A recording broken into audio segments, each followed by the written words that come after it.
Hey and welcome to Bike World. On this week's show we've got an incredible competition prize for you, including a pair of tickets to a BSB event of your choice, including VI hospitality with a GB Moto Kawasaki racing team and loads of racing goodies to give away, plus 12 months Kawasaki Riders Club membership, all presented to the lucky winners at the World of Kawasaki event.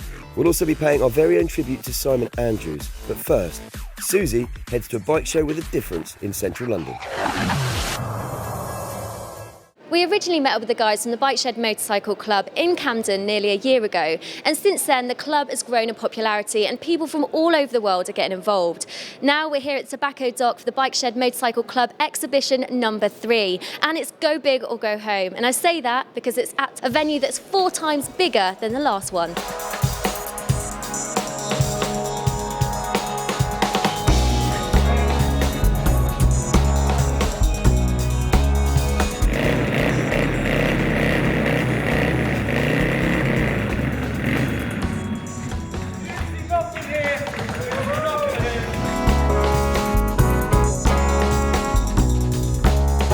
Dutch, it's been nearly a year since I met you in Camden. To be honest with you, I hardly recognised you with all that fur on your face. I know, it's fashionable and convenient. It looks good. Yeah, you just leave your face alone and hair grows out of it. I had no idea. I didn't even know I could grow a beard. Now, firstly, just give us a brief overview of what the Bike Shed Motorcycle Club is all about. So the Bike Shed Motorcycle Club is really just a bunch of blokes who ride bikes. Some of us build bikes and have build brands. Some of us write about bikes. A couple of people have done that professionally and been journalists, and a lot of people who are just creatives and who love the bike scene.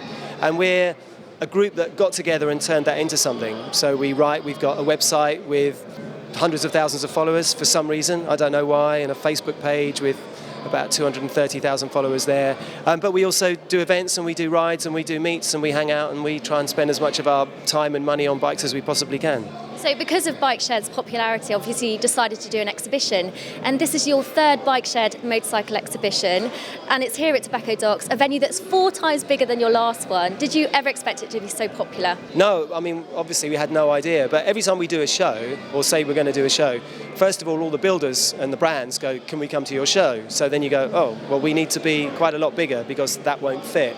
And then obviously social media allows you to see how excited people are about it, and so you realise that thousands more people are going to turn up. So we just had to make it bigger. We didn't really have a choice.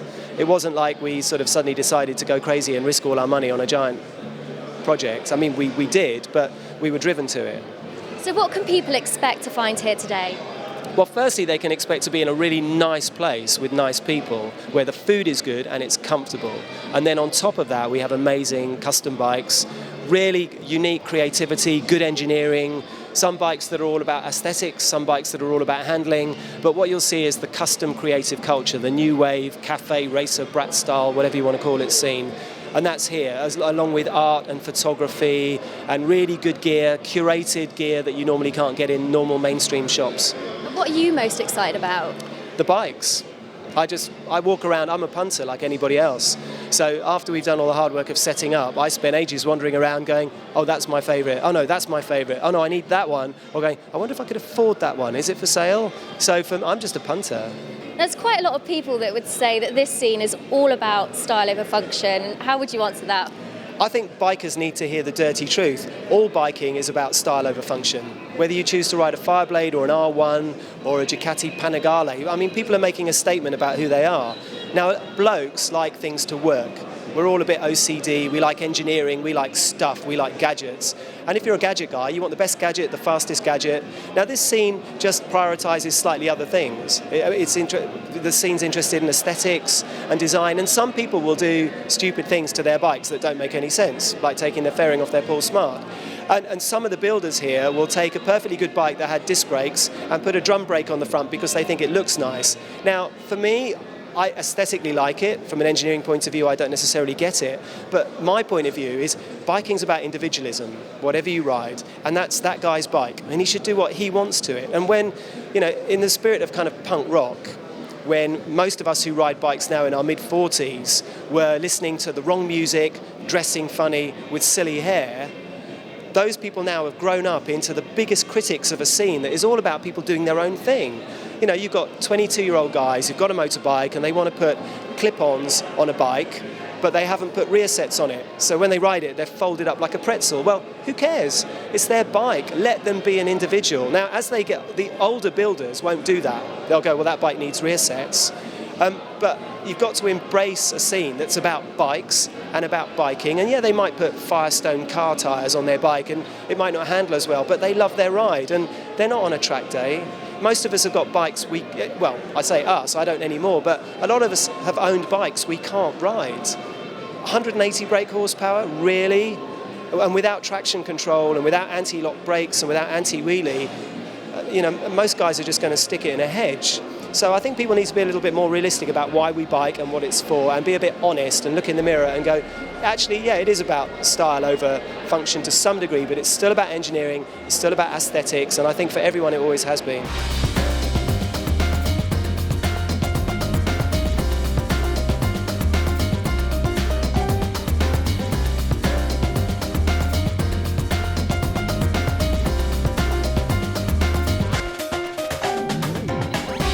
Well, look who I've bumped into, Henry Cole from the Motorbike Show on ITV4. Henry, it's great to see you here. I imagine this show's right up your street. Hey, Suzy, you know what? This show is fantastic. You know, the first show 2 years ago I was at, and Dutch said to me, the organiser, he said, I think this might go quite well.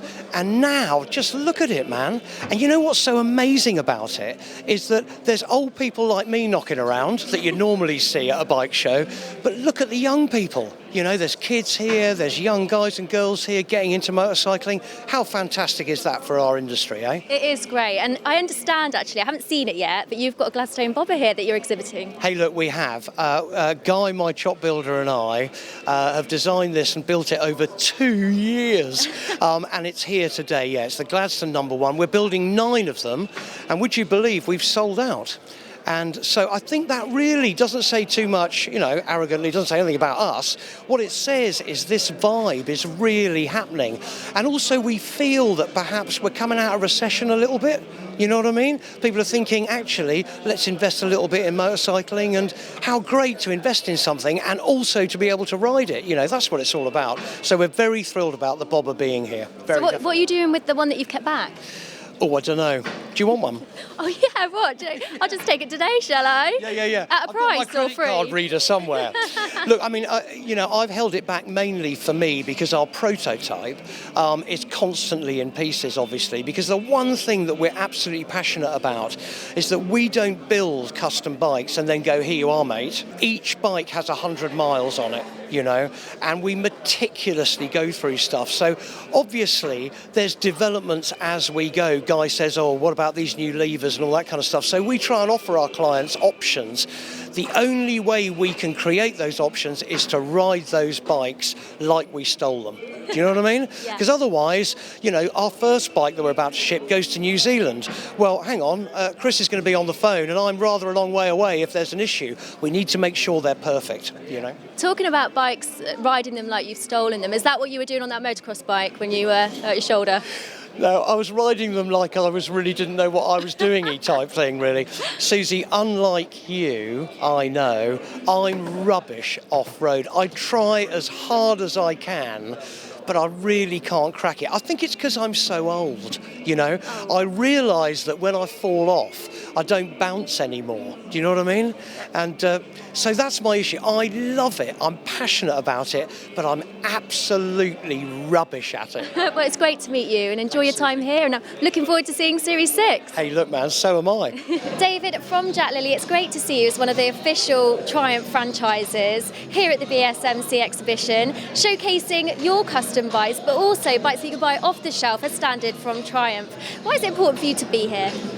It's just a great opportunity. We're only 25 miles away from here. We heard about it and heard that Triumph are going to be sponsoring the event in a low-key way, and we thought, great idea. Why not just build a couple of bikes for the show, see what people can, you know, show people what they can do. More and more people are asking us to do different things to their bikes. So whereas before, roll back a few years, it would be, yes, I want a T100 and fit the Triumph off-road pipes. That's sort of going away, and now people want, oh, you can fit those pipes. Can you ceramic coat my pipes? Can you put a brown seat on? Can you do different handlebars, different grips, different mirrors? and it's just opening their eyes a bit, really, and that scene has just, expanded massively. And the world really is their oyster, isn't it, when it comes to customising these bikes? Definitely, and there's inspiration all over the place, wherever you look. This show particularly, you could look and see a little Honda CB400, or there's a BMW down the way there, and just get an idea and think, oh, that looks nice. I'll get that and put that, get something like that on my Triumph. The last time I was in the shop, I saw this bobber, but I've fallen in love. Well, I've kind of gone off that. I've fallen in love with the Triumph Scrambler that you've got here. Just talk us through it. We actually took that in part exchange, and it wasn't in the best condition when we did it. And because we decided to do this show, I thought great opportunity to spend a shed load of money, really. We did the paintwork. I wanted a distressed look. Some people have said, have you not finished the paintwork? No, it's designed to look like that. Did the exhaust ceramic coated in an off-white colour, different engine cases, put fat bars, different rear guard, rear shocks. It looks fantastic. I love it. Whereabouts do you get your inspiration from then? Just all over the place. So I sort of look at the internet, Facebook, Twitter, that sort of thing. You'll see a picture of a bike and you go, oh, I like that. But you might just pick one part and you go, well, I really like that section, or I really like that, and then just put it all together. But a lot of the time it's in my head, so I might just go, right, this is what I want to do, get all the bits together, and then say to the mechanics, there you go, put it together, because I am useless when it comes to spanners. Now, if somebody wants to get involved in this scene, where's a good place to start? Well, I think you've got to start by thinking, what do you want to finish with? I mean, ultimately, you've got to think about what's your budget, what skills have you got, where are you going to keep your bike, and how are you going to use it? So if you've got lots of money and you've got a nice safe garage, you can go to a nice posh custom builder like Spirit of the 70s and they'll make your dreams come true. But if you haven't, if you want to start from the bottom up, you want to sort of think about what kind of riding you want to do, and think about a bike that is reliable, that works all the time, that's going to be an easy donor for a custom bike. And then you've got to think about whether you're completely rebuilding it and making it sound, or whether you want to buy a bike that works and then just cosmetically turn it into what you want. I mean, a lot of people are doing amazing things with bikes like Honda Dominators because they're cheap to buy, they're reliable, they're Hondas, they've got great suspension, and you can make them look like a 1970s tracker if you want. I mean, some people do BMW R80s because they're easy to work on yourself, and you can do them on the cheap. You can also do them on the expensive and have someone build one for you. But you kind of need to think about the outcome, and are you going to be riding on potholed roads in London, or are you going to be scratching back roads through Essex and through Epping Forest, or up the B184 going to Finchingfield? I mean, in which case you might want a Ducati Monster and do something with that and get an old one because you want handling and you want suspension and you want lightweight. So you've got to think about the outcome and work backwards, and also think about whether or not you've got any skills. I mean, if you want to do some spannering and tinkering, have you got the tools? Have you got a garage? Are you up for making lots of mistakes and getting it wrong, and where do you go when it goes wrong? Or if you haven't got any of that, what kind of builder is going to work with you to do what you want? So there are guys who will take your bike and do £1,500 worth of work on it to make it do what you want, but they won't rebuild it for you. If the clutch goes bang, that's your problem, because it's your bike. But there are other people where you can take the same bike and spend 10 grand on it, and they'll make it into something amazing, and it's like buying a brand new bike. So you've just got to kind of put all those factors into a big box, and normally people come out with quite straightforward answers. What bike are you riding at the moment, just out of interest? I've got a BMW R80, which was built by down-and-out cafe racers, and it's kind of scrambler style, and it's got a lurid gold paint job on it. I call it Gold Top. And then I've got a Ducati Paul Smart, which is a bit of a collector's item now, and I've ruined it by taking the fairing off it, changing the seat, doing all kinds of things that would make Ducati fans cry. I think last time we spoke to you, you said you weren't going to touch it. Well, yeah, that's the sensible thing to do, but I mean, I live in a world of custom bikes. I can't leave a bike alone. So I've just made sure it's all reversible. Now, there are a lot of custom specialists here today, including Dais. Firstly, Dare, tell us a little bit about Dais as a company. Dais started in Australia, in Sydney, Australia in 2006, I think. And I'd been to Japan a lot, and I'd seen what I thought was a very interesting motorcycle culture there, which was young guys who were referencing 50s and 60s motorcycle culture, British, European motorcycle culture, and Japanese, but doing it what I thought was a contemporary way. So I decided to go back to Australia and start Dais, which would be celebrating that idea. So would you say that Dais have a major influence on this scene? I'm told that we do, and and if we have, I'm sort of pleased to hear that. But really, what we did was just finding what we loved and were passionate about. I mean, people have been dicking around with motorbikes for a long time, and we did it in a particular sort of way. And I think the uniqueness of what we did, we also, because we're Australians, we go surfing, so we also brought surfing back into it. If you went surfing, you had a motorbike. They weren't culturally separate. And I had this idea of bringing these things. I wanted Dais to be more about different things coming together. And these kind of motorbikes is what we love, and that's what we build. But we also do other things that amuse us as well. Another specialist builder here today is Spirit of the 70s. And Tim, it seems that the builders, the bikers, people that are here today seem very arty, creative types and people that wouldn't be out of place in Hoxton. Would you agree with that? Certainly, I think there's an element of truth to that. But I think what's lovely is when you look around, there's a real mix of people. And I think also, you know, the people making the bikes come from all backgrounds, but certainly there are quite a few of us that come from, you know, photography and graphic design backgrounds and so on. And my director actually calls them trendy Wendy's. Well, I don't know about that. You know, I'm trying my best, but this is as good as it gets. Tim, actually, I was going to ask you, where is your beard? I can't do it. I just can't do it. I can't rock a beard, unfortunately, so I guess I'm not 100% true Hoxton wannabe. Now, are there any commissions that you're particularly proud of? Sure. I mean, we've done some wonderful things. We've been very lucky. I mean, at the moment, we've got a bike here that has been done in conjunction with Triumph and Barber, which is a real, you know, great achievement for us. A couple of years ago, we made a bike for Kawasaki UK. We did a W800 that they showpieced at the NEC. And then also, we've got another bike here, which we've made for the Bike Shed, which is their first build, and they commissioned us to do it. So that's another great privilege. How have you found that the scene has developed over the last few years? It just blows me away. I mean, the first time I didn't know what to expect. I mean, I met the guys from behind the Bike Shed, you know, a good few years ago. They came up to see us. And back then we were just a lot of mates just talking. And then very rapidly, you know, we're here where we are today, and it's just snowballed, and it's just really exciting. Just don't know what's going to happen next. Well, I think it's fair to say that this exhibition is growing year on year, and that just shows how big the custom scene is here in the UK. We've seen great apparel, we've had great food, we've seen beautiful bikes, and now all that's left is to have a big fat cigar. We were very sad to hear at Bike World that Simon Andrews had lost his life at the Northwest 200. We've been filming Simon for many years, so we had a look through our archive and thought we'd play this in tribute to a guy who loved this sport of racing. Hey guys, I'm Simon Andrews. We're here at Alton Park, and the people at BSB have sillily given me the keys to the R8. So we're going to go have a hot lap and enjoy ourselves. Alright, here we are. This is the start-finish straight.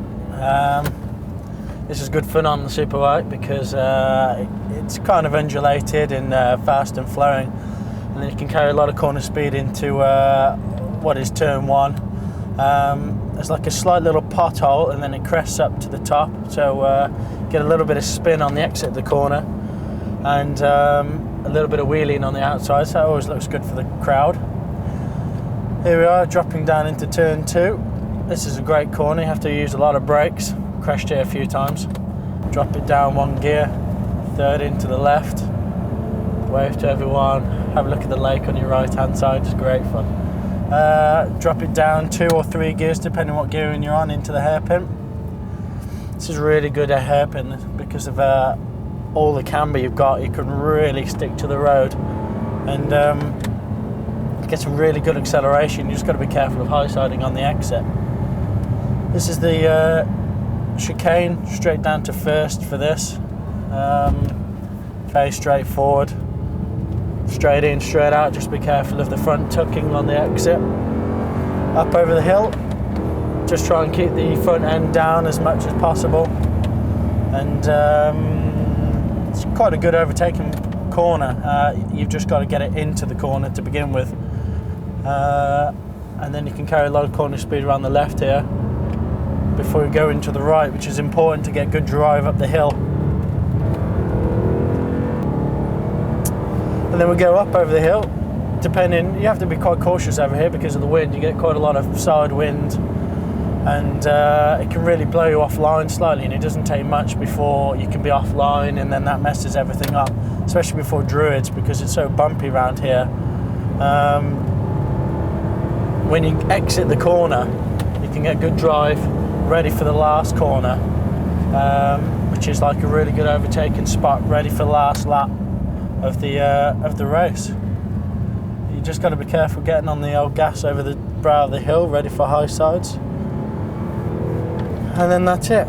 Go over the finish line, win the race, pop some champagne, pull some chicks and go back home.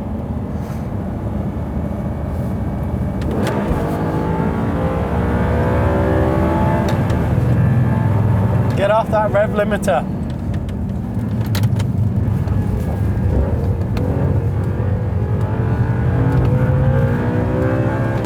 Oh, don't tell me we got traction control.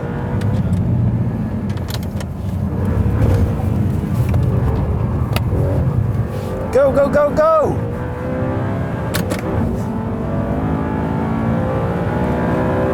A few more GGs would be okay.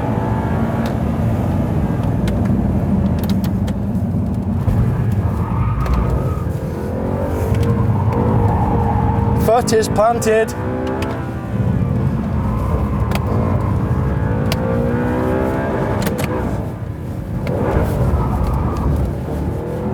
Oh well. We tried to drift, kids, but it doesn't like it.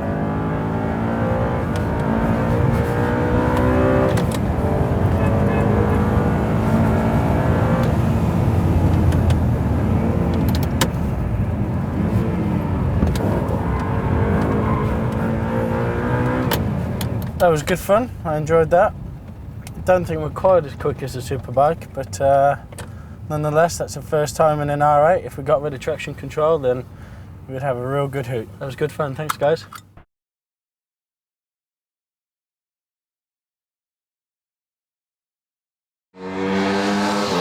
That's it for this week's show. As always, if you want to stay up to date with everything we are doing, you can via Facebook and Twitter. And don't forget to check out bikeworld.co.uk for all the latest news, extra content from the show, and you can even watch full episodes that you might have missed in our on-demand section.